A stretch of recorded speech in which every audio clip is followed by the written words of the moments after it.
Hello. Hey Hey, everyone, welcome Lulu. hey, thanks, guys. Glad to be So here. Lulu's from New Zealand, so I thought I'd start with a joke relating to New Zealand. So Lulu, did you hear what the New Zealand statue said to the other New Zealand statue? No. Statue bro.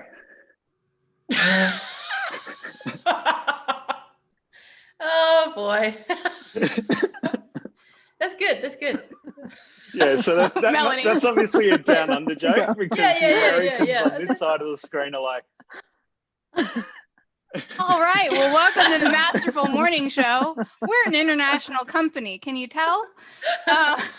Well, the other day, Taylor was talking about American football, so he's got I everything know covered. he's so culturally competent. I We're like so that. I like that. excited today because we have a special guest. We have Lulu Loya Wu here with us today. She is the founder of Quietly Confident. She is a confidence coach for soft-spoken and ambitious introverts. Thank you so much for being here, Lulu. Oh, it's my absolute pleasure. Thanks for having me, guys. I have known you for a while, Lulu. We met in Sean Croxton community. That's a theme for this show. Yeah. We Yeah. met in Sean Croxton's group, Yeah. and it has been an absolute pleasure. And we have actually had a lot of little side conversations to get us through some of the tough times over the last year or so. So I would love to kick this off with the fact that we're in 2020, COVID hit, and we had a lot of feelings about that when that first happened. And I want to know what you use, as an introvert to overcome a lot of this conflict in the world, whether it's COVID or politics or whatever. What is kind of your go-to advice for introverts? Great question. I don't think this is a question that it makes a difference if you're introverted or extroverted. The only reason I make that distinction is because basically we live in a world. So I just speak a little bit about why the introversion is in my business, and then I'll talk about the how to deal with conflict and such. But a quick word on introverts is basically that our world, like since the 20th century, there's been kind of this like rise of like this extrovert ideal, so when we think of people who are confident and who are successful, we kind of think of someone who's like always out there. But I mean, surprise, surprise, not everyone's like that. Like some people some people get a lot of energy from interacting with people. And if they don't talk to people for a while, they actually start to get anxious. And, extroverted people, they just do a lot better with around other people expressing themselves.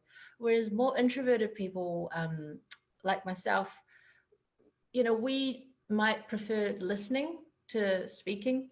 Like in situations we don't always feel like we have to say something, or even if we want to, maybe we just don't really want to, just prefer to listen. And people who are introverted, they're so creative and innovative, but they don't like to promote themselves. Which again, in an extroverted world, it's kind of all about, me, I'm great, great. And so it's, and also, I spoke about being with other people. Surprise, surprise, introverted people prefer to work, by themselves. They're quite happy, to do things on their own over working with teams. And there's so much, they have so much to give to the world, but the world kind of doesn't value introverts, perhaps as much as extroverts. If you read Susan Cain's book, Quiet, she talks about some of the most amazing introverts in the world, like Dr. Seuss, they were introverted. And so, but in a world that seems to kind of idealize the extrovert, as the ideal, that can make introverts feel like not good enough. It's like as if they don't have enough internal baggage. There's that extra pressure of, the world seems like it's not made for me. Maybe I have to work extra hard. And so I think that's why I kind of make a bit of a distinction on helping introverts in particular. I am one, but I also know what it looks like to be an extrovert because my mom's an extrovert and my dad's an introvert, And so, I think maybe I sit between, I'm not sure. But that's why I make the distinction, because I think there is just that little extra bit of like, oh, I think do I have to work a little bit harder just to fit in the world? And so, but when it comes to dealing with conflict, especially in current times, I think this applies to everybody. And the first thing I would love to say is that there's nothing to conquer. Like there's, like we always talk about like overcoming conflict, like as if conflict is an enemy, like, and so the first step is really to just end the war in yourself. Because, if we talk about, we want to bring peace to the world, we want to, we want to help people, we want to, do all these great things. But if you don't end the war in your own head, there's zero chance you can end the war anywhere else. And what has become so apparent to me, especially during this year, is just how much, I'll talk about me personally, and I think this applies to everybody, but we are kind of conditioned to find things wrong, right? Like, in any situation, we're always looking for what's wrong rather than like accepting that here it is, right? Like the stories we make in our head is always, well, how can I fix this? How can I get rid of this? Or with COVID, it's like, how do we eliminate this? It's all about kind of like, there's me, I'm a good person, and then there's an enemy, and let's get rid of that enemy. And we do that, we project that outwards because we internally fight ourselves. Like all the things we find wrong with ourselves, we think like, well, I'm not attractive enough, I'm this, I'm that, and they're so much better than me, why can't I just be more confident, and we kind of start fighting ourselves. We think that being shy is wrong. We think being an introvert is wrong, and so I think that's really underpins everything. Become aware of where you are just fighting yourself and bring peace to yourself, because there's just no way you can end conflict out there if you're fighting in your own head. And I think one way, like a good starting place, is to, instead of taking on this war mentality of having like a good guy and a bad guy, well, it's all in you. So, like you can't be fighting yourself, like you cannot separate a part of you that you think is like bad or an enemy and seek to overcome it. It's part of you. So I don't know, if this makes any sense, but do you see what I'm saying? It's just like, if you have all these conflicts within yourself, of course you're going to project it outwards. And so when you say you want to, improve yourself, or, perhaps be more confident, be more outgoing, firstly, don't see that as wrong. Just, if you're introverted, there's nothing wrong. You're perfect. I mean, God made you for a reason, like that's absolutely correct. And seek to understand, why it is that you do things, not just let's conquer it. Let's get rid of this. Let's eliminate it. And similarly with, what's going on in the world, instead of trying to fight the other side, right? Because like the other side is wrong, right? But meanwhile, the other side thinks, well, we're right. And so, so war is like justified. But if you seek to understand the other side, or the part of you that you dislike or find, isn't right to you, if you seek to understand, that's an act of peace. And that's where you do everything. So one of the central core tenets of my approach is, there's nothing wrong with you. Because I think I think some people always start with like, I've got this problem, that problem, this one, so I'm wrong and all that. There's nothing wrong with you. Just, you start with ceasefire and then we can move on. Otherwise, you just, without that starting place of acceptance and peace, very hard to move on. I love that. It's funny. I think part of your presence and knowing that you're going to be coming on the show has really already started to set in with me. I was speaking with someone earlier today, and then right before you came on, that my focus for next week will just be ease. And it was earlier, it might've been last night, but earlier today, I was thinking about a certain project, And I was asking myself, like, why does it have to be so hard?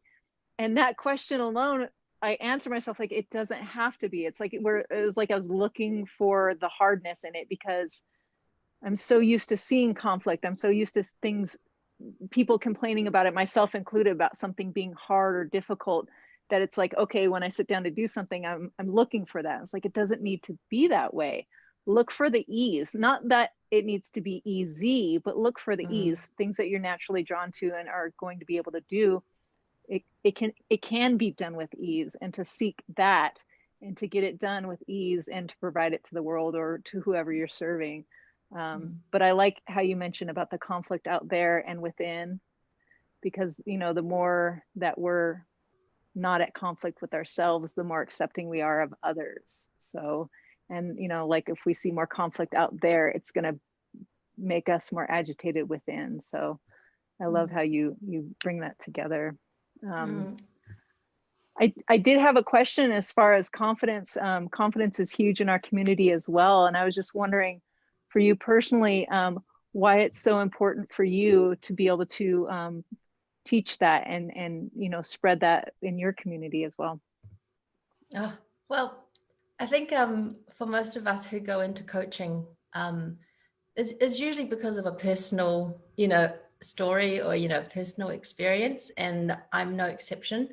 Let me backtrack a little and just give you a little bit of background about me. Like if I could sum it up, I would say that the first 25 years of my life, I was just basically asleep. Like I always did what was expected of me. You know, I never questioned, you know, authority, you know, my parents, family, people around me. I was like the good girl, you know, like I had to do everything right. And, you know, I totally nailed that, you know, like I went to a great school, you know, I got like 3 degrees, you know, I worked in, you know, like a real job, you know, like, you know, negotiations analyst, you know, like, and so that stereotypical, like, you know, that academic and achievement oriented, like Asian families, like that totally applied to me. But then I developed an eating disorder kind of in my late teens. And I would say that was the wake up call for me, because that wasn't part of the plan, right? I mean, a perfect girl is not supposed to have an eating disorder. I mean, you're supposed to be like, you know, perfect.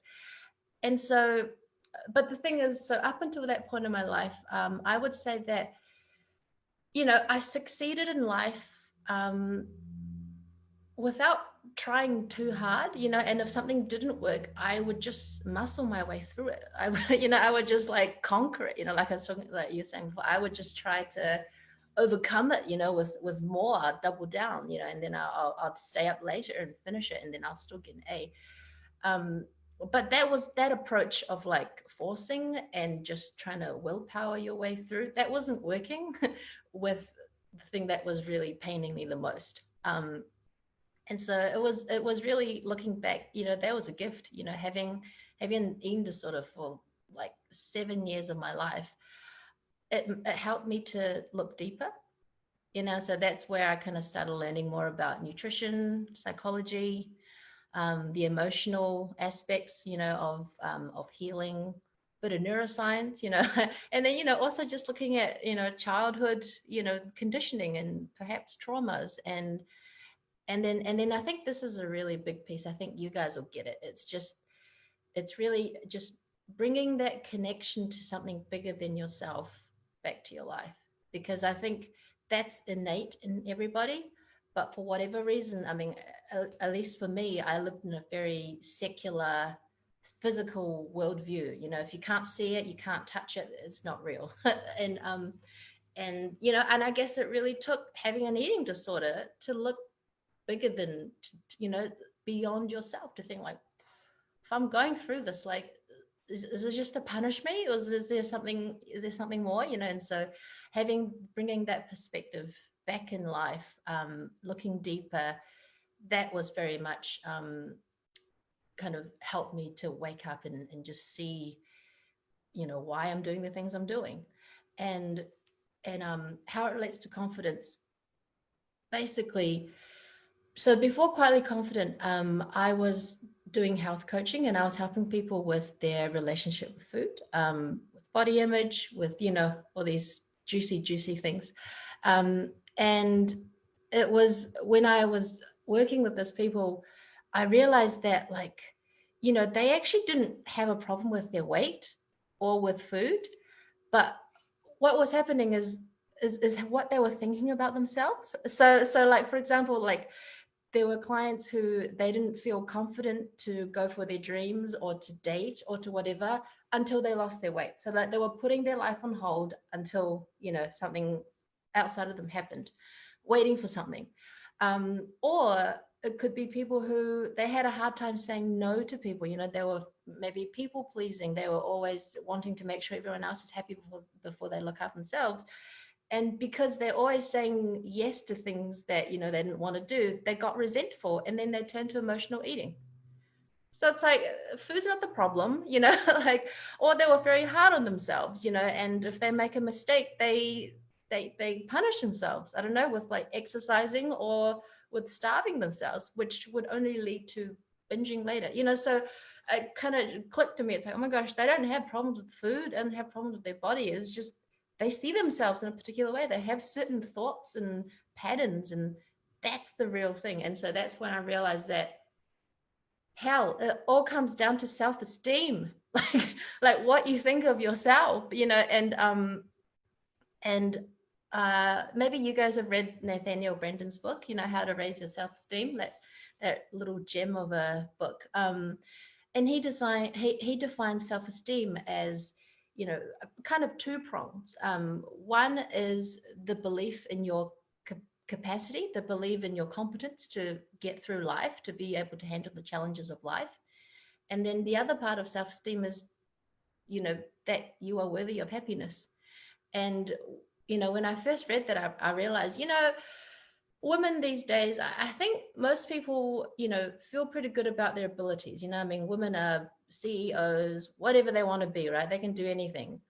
But that second piece of believing that you are worthy, hell, we struggle with that one. You know, women and perhaps men too, they really struggle with that piece of like, just feeling like they're not enough.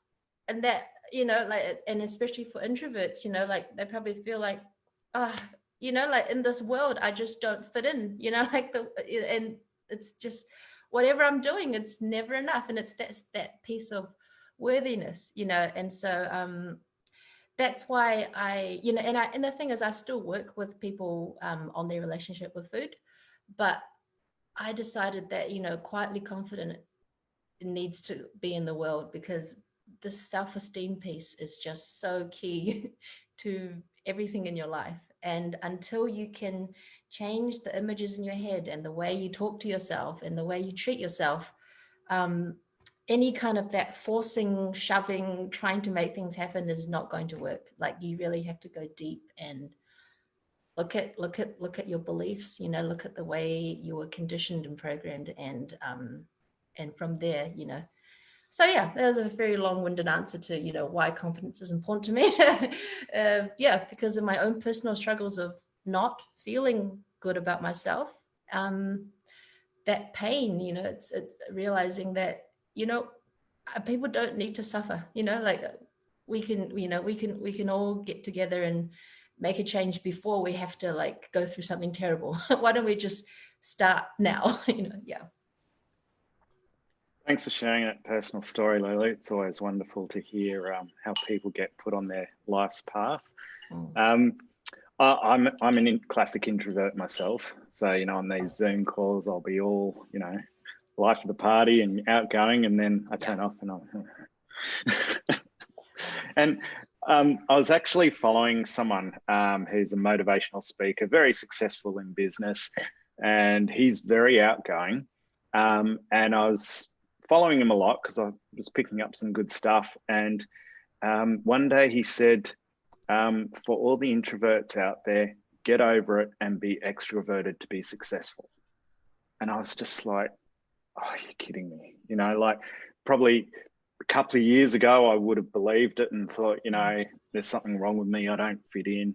But now I was like, unfollow. He's on his path. I'm not on that path, you know.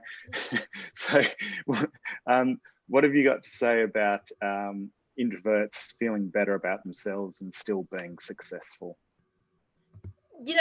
That's literally like when you say quietly confident, what do you think of? Like that's literally, this kind of quiet, maybe shy on the outside, but dang, I feel good inside, and that's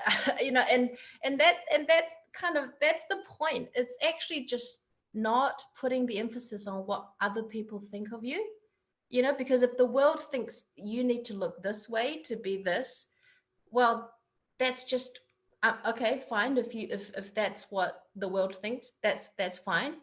But I have my own world, like, and and and if it doesn't fit what the outside says, screw that. I make my own. It's like, and that's funny you mentioned that story, Taylor, because to me that just sounds like another war mentality.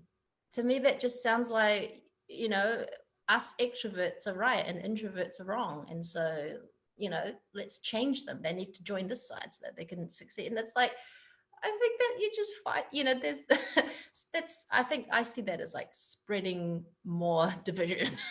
Anyway, but that aside, what were you saying again? I totally lost my train of thought. That's all right. Just talking about, introverts being confident with who they are. I think you nailed it. Yeah. But unless you wanted to say any more with that. Yeah. Well, I mean, like, the reality is, you can never please everyone, like it's impossible. And so in the end, like, if you can just feel self-assured within yourself, then like what does it matter what other people think? And I think that's actually another aspect of what I focus on my work, is because I think you'll find that most people who are introverted, they probably care a lot more about what other people might think of them than people who are extroverted, because the world seems to be made for them. So and here's another really interesting thing that I picked up, which is that reputation is what other people think of you. Self-esteem is what you think of yourself. And if you think about like happiness and fulfillment, what do you think is gonna really fulfill you in the end? Like if you're just doing what everybody else wanted of you, if you're doing all these other things, that you think should be done, i.e. first 25 years of my life, I ended up with an eating disorder, like, so thank goodness for that. Otherwise, I wouldn't have known. But end of the day, you just have to live what's true to you, because nobody can really tell you that. It's just something you have to be okay with yourself, and so in one sense, my work, even though I love introverts and I work with introverts, but it kind of applies to everyone, in the sense that you could appear whatever to somebody else, but if you don't feel good on the inside, like what's the point? Like, and so really it totally is about building your own sense of self-worth and your sense of self-esteem, that you matter, and that that you deserve to be here, as opposed to just thinking like there's something wrong with me, like I'm never good enough, they're always better than me, always comparing to other people, feeling bad about yourself. Anyway, so that's really another core part of my work, is working on how you perceive other people's opinions versus let's develop your own sense of self and your own sense of worthiness. And here's another really great one, before I forget. We think that like worthiness is like some kind of feeling or some kind of thing that you earn or whatever, right? It's not a feeling. Worthiness is literally a choice. Like I don't know if you follow like Brene Brown's work, but in her research, where because she's a shame researcher, like a shame's a big part of why we feel bad about ourselves, blah blah blah blah. And she, in her research, it shows that the difference between people who feel worthy and people who do not feel worthy, the only difference is that people who are worthy believe they are. And so and so if you believe that, you made a choice, right? That's a choice. So I think that's one thing that's key for people to understand, is that like, you don't have to earn your worthiness. You don't have to be born with it. You don't have to feel like it. It's a choice. and once you know that, it's a lot more empowering, and then it just takes practice and repetition and, you know, all those good things that you guys all know about, to let that become part of you. But it's not like something out there that you have to earn and get. It's a choice you make for yourself, and that's it.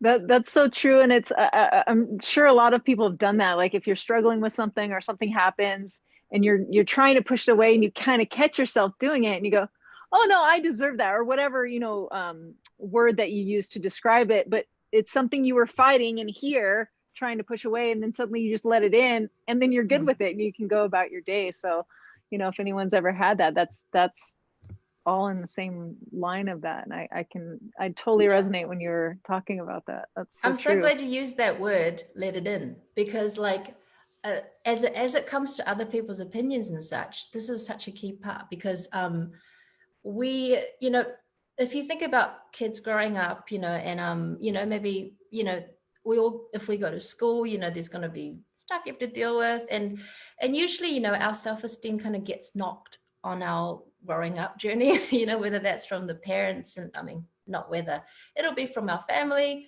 from peers, you know, that's just how it works.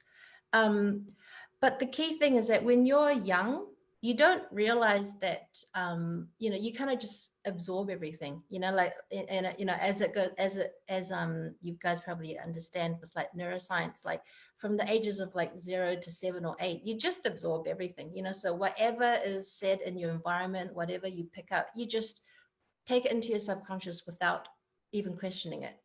And it's only later that you learn to like discern, is that true? Maybe not. I'm not going to believe that, you know, like, but when you're young, everything is just absorbed. And so that's just life, and that's what happens. But as you become an adult, you can discern, and so you can let things in or not. And so if you care so much about what other people say, if you're an adult, you're letting that affect you.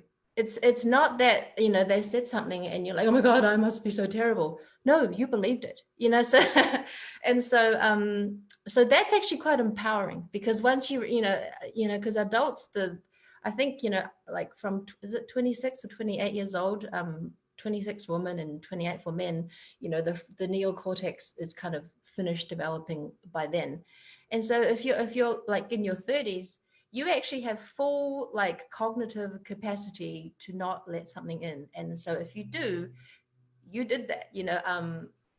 And so yeah, I just wanted to say that, because I heard you say letting it in, and I just think that's so key, because I think people don't realize that they're actually the ones doing it to themselves, you know. Like other people can think whatever they think about you, that's their business, and you can't control that.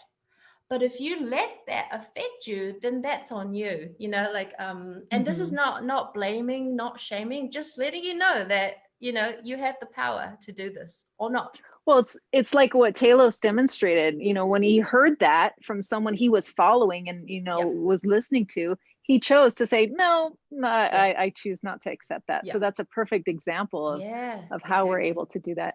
And even if someone just, way to go, Talos, even if someone comes at you and gives you a point blank, you know, looks at me and says, you're ugly, I can choose how I want the story behind that to be. Can it be that they really think that, or, you know, maybe they're jealous, or maybe they had a bad day? You know, you can really choose exactly what meaning you want to put behind that. So that's another huge, very empowering thing, that if something happens that it seems like it's either a black and white situation, there's so much more that you can do to that to gain your power back over how it gets filed in your system. Oh, 100%. I mean, Melanie, you're a huge visualizing, you know, imaging person. And like there's this quote from, have you read the book Psycho-Cybernetics by Maxwell Maltz? Yeah, there's a quote in there, something like, you act and feel not according to what things are really like, but according to the image your mind holds of what they're like. Yes. You know, so it's literally, it's just like whatever you're making of something, like it's what your mind is making of it. And like Byron Katie says something so tremendous, like so impactful. She says, no two people have ever met, because and then she doesn't mean like physically meeting, seeing somebody in the flesh. She just means you can never really know anybody else, because all you are seeing is your image of them in your mind.